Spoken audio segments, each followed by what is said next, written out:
Assalamualaikum warahmatullahi wabarakatuh. Waalaikumsalam warahmatullahi wabarakatuh. Selamat datang berjumpa dengan Bapak ya di sekarang praktek pengukuran otomotif. Sebelum memulai pembelajaran, mohon berdoa. Silakan dipimpin doa atas. Sebelum kita memulai pelajaran pada hari ini, mari kita berdoa menurut agama dan sesuai masing-masing. Doa mulai.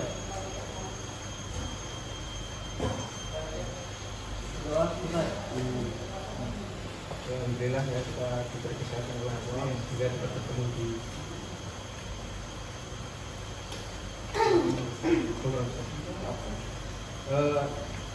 Alhamdulillah kita diberi kesehatan sehingga bertemu di kelas pada hari ini dalam keadaan sehat. Sebelumnya kita kan kemarin sudah membahas tentang alat-alat otomotif ya, seperti hand tool, power tool, alat ukur. Dari sini kita akan membahas alat ukur pengukuran. Tentunya ini menggunakan alat ukur mikrometer skrup. Kalian kan paham bagaimana kerja piston itu bisa bergerak tidak gancet dan terhadap dinding silindernya itu bisa seperti bagaimana. Nah, tentunya menggunakan pengukuran ini sehingga piston dan silinder itu dapat sesuai presisi sehingga tidak terjadi gancet ya. Nah, alat yang digunakan untuk mengukur piston itu standarnya adalah ini, mikrometer skrup. Kenapa dinamakan mikrometer?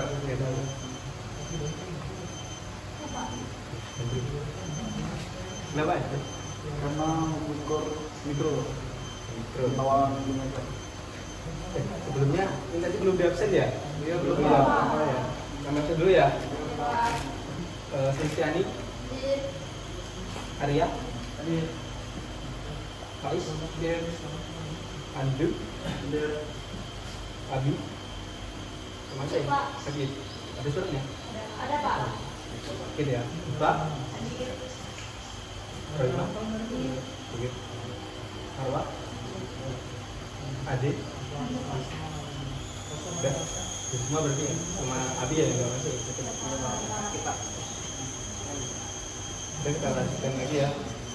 Jadi sudah dijelaskan pengukuran ya. Harus presisi ya. SOP-nya otomotif itu mengukur diameter piston menggunakan mikrometer skrup, bukan menggunakan mistar, menggunakan jengkar sorong. Kenapa tidak jengkar sorong? Kan itu lebih kenapa kok harus mikrometer? Saya tahu. Nah, ini Biar lebih presisi Pak. lebih presisi. Oke, baik. Soalnya ini ketelitiannya 0,01 ya. Oke. Kalau jengkar sorong berapa ada ya? Nah, kan berarti lebih kecil mana? Ini ya, berarti lebih teliti, lebih presisi yang ini. Oke, Bapak jelaskan dulu tentang bagian-bagiannya ya.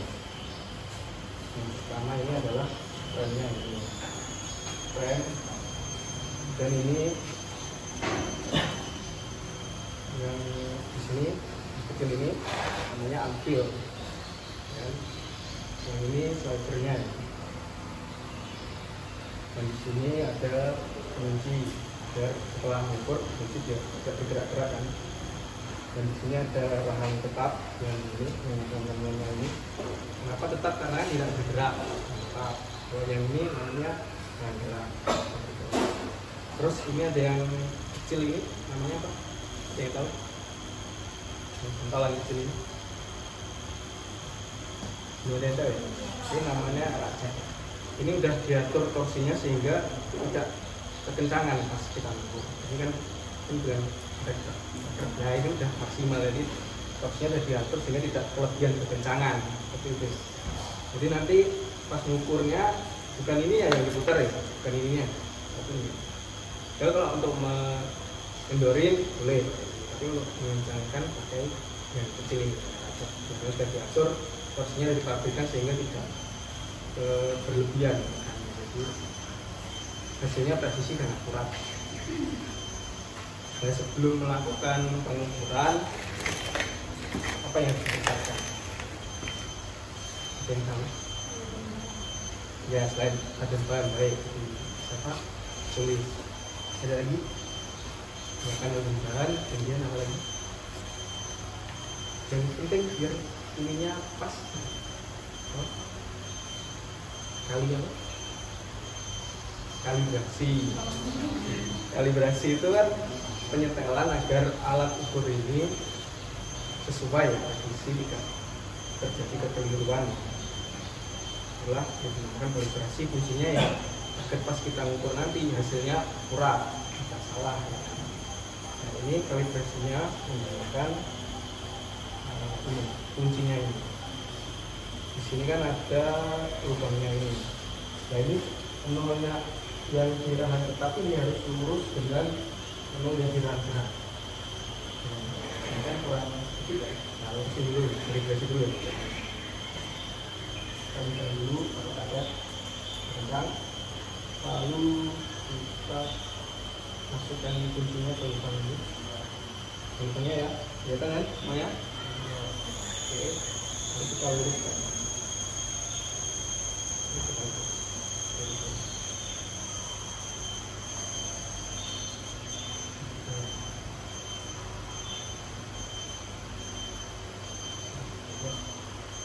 Memang agak unik ya ini.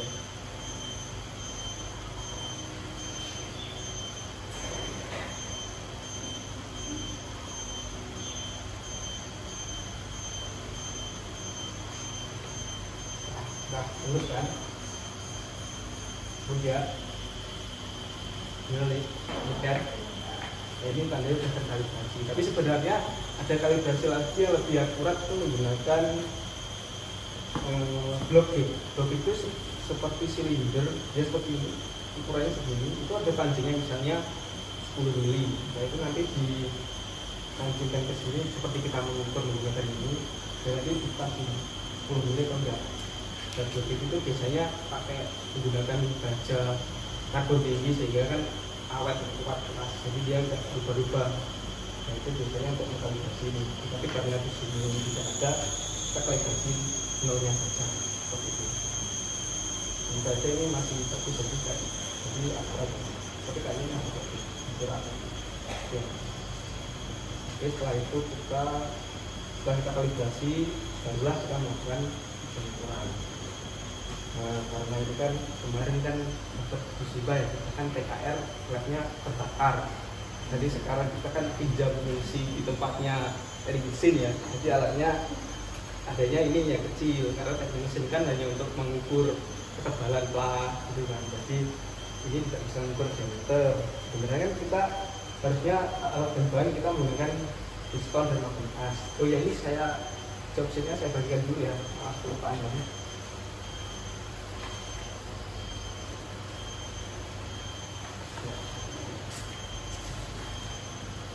Ini gambar kerjanya kelompok aja ya, dibagi kelompok ya.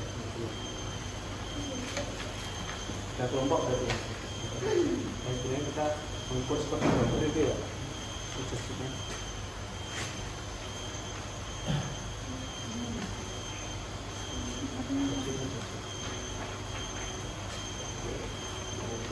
nah itu digambar kan mengukur menggunakan diameter ya. Jadi seperti ini menjepit diameter ini.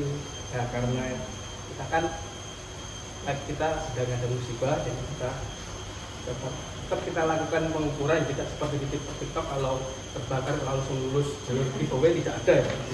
Tidak semudah itu kan busuk. Jadi kita tetap adakan pembelajaran sesuai semestinya. Nah kita nantinya akan mengukur ketebalan dari muka ini karena terbatas dengan tadi sehingga ya itu yang bisa kita lakukan. Tapi sebenarnya sama saja, caranya hanya beda bahannya saja itu. Tapi sekali lagi kan jadi tahu dari gambar itu mengukur otomotif itu apa yang diukur kan ada di gambar itu. Mungkin sudah menjadi penjelasan untuk anak-anak semuanya hingga tahu. Oke, ini Bapak silakan dulu cara mengukur ini ya. Kita ngoper ya. Yang pertama kita kendorkan dulu ya, semuanya lihat ya. Kalau kita masukkan, kalau kita kencangkan, dan kencangkan pakai ini yang raket sampai kencang.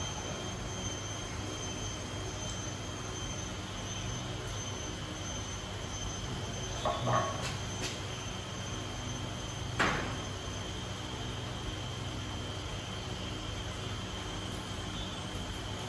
sudah kencang kan?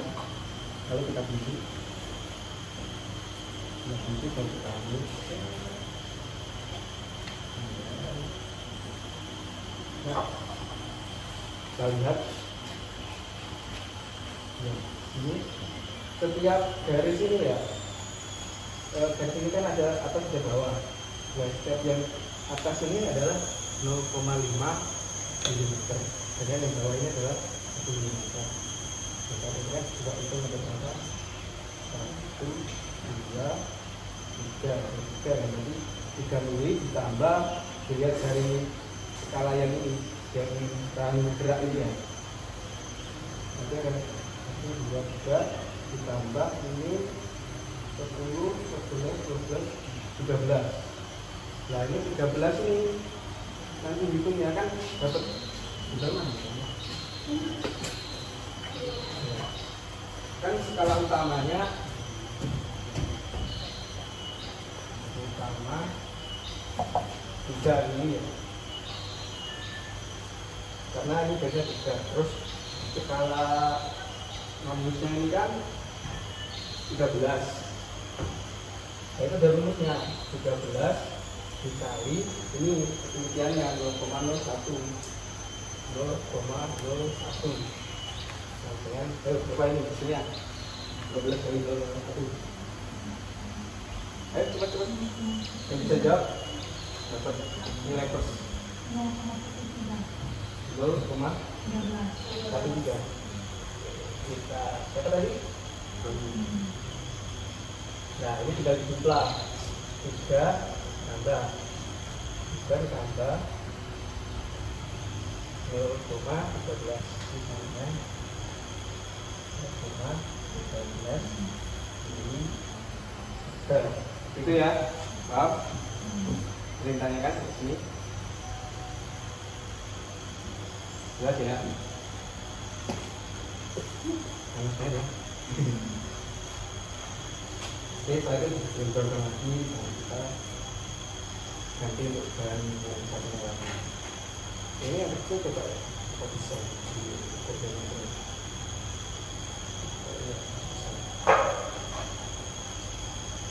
Nah ini mungkin ini bisa ini kita ukur diameter ya. Ini berapa tentang? Nah kita kendorkan tidak apa-apa pakai yang ini ya, tidak usah yang kecil, pakai yang peran gerak.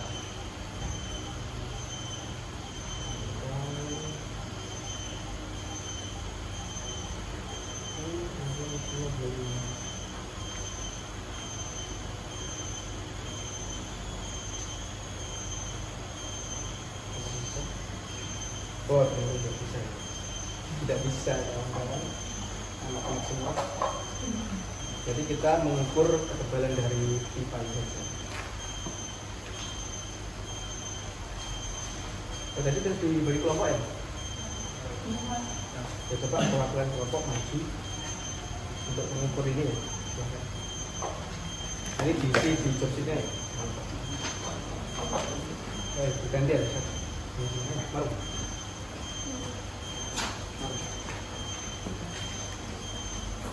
Ya, mau mengukur ini.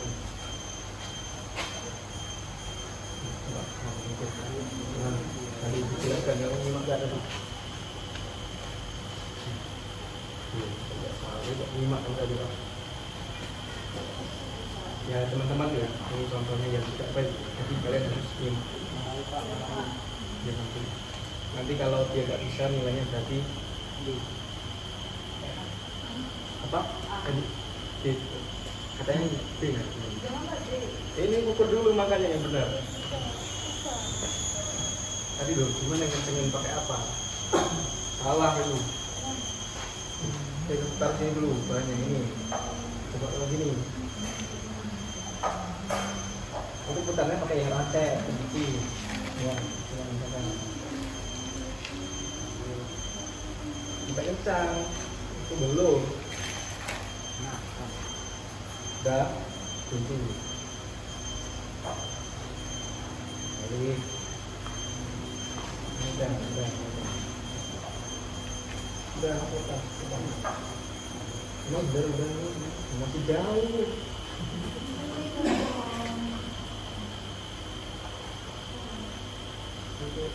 Menjepit.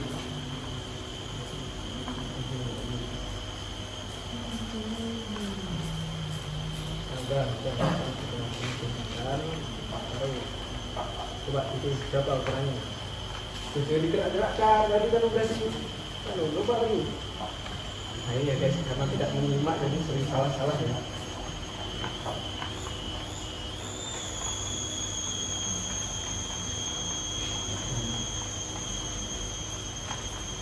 Ya, hari nah, itu berapa? Kita hitung, skala utamanya tadi berapa? 4 tambah kan? Nah, coba dipakai rumusnya nanti coba hitung. Skala utamanya berapa? Tulis dulu.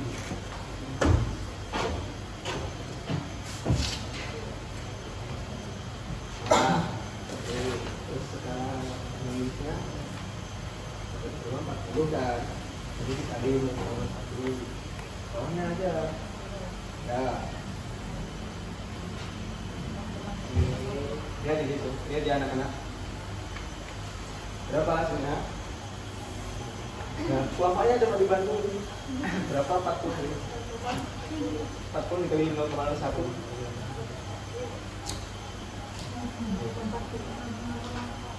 nah, lalu ditambah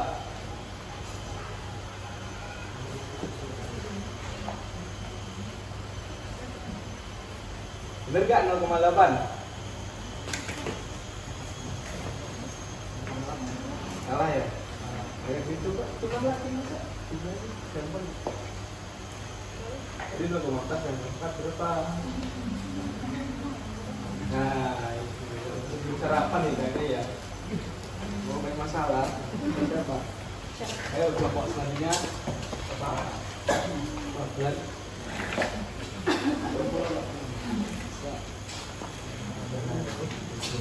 Ini apa nih? Ini gimana ya? Ditarik saja. Ditekan pakai. Nah, betul. Kencang kan? Ini kencang. Ini udah mau kendorin belum? Belum. Kendorin dulu lah. Tak baca. Bisa. Nah, kan udah kencang, baru dikencangin. Ya.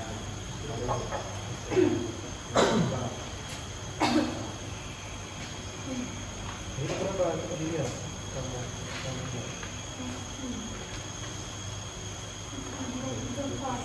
Pak, coba dipakai rumus tadi.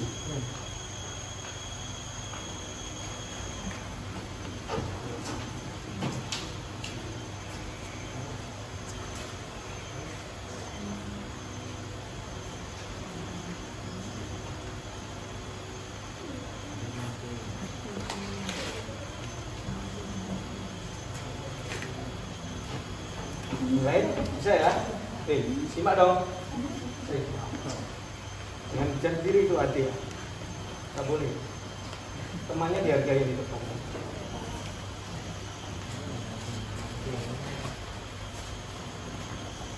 Tapi kalau dapat nilai jelek, jangan salahkan bapak ya. Kalau kalian tidak teman.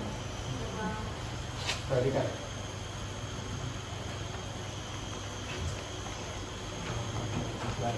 Oke, bener nggak? Apanya salah? Adil ya.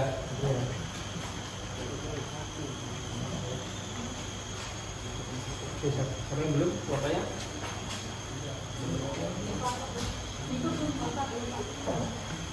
Ya, itu gampang itu.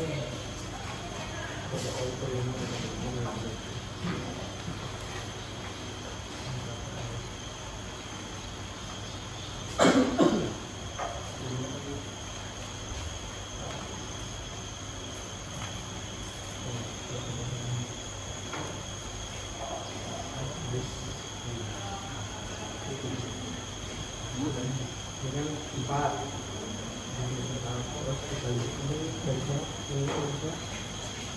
kelima atau kelima kita ini dengan satu kopi tadi.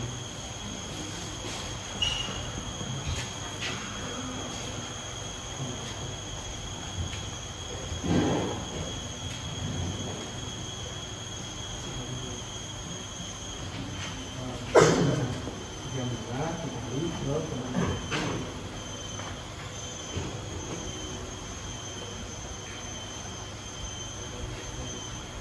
Lalu ditambah ya, lupa. Oke, Bapak dosen tadi ya. Itu mesin ini berapa? Benar tidak?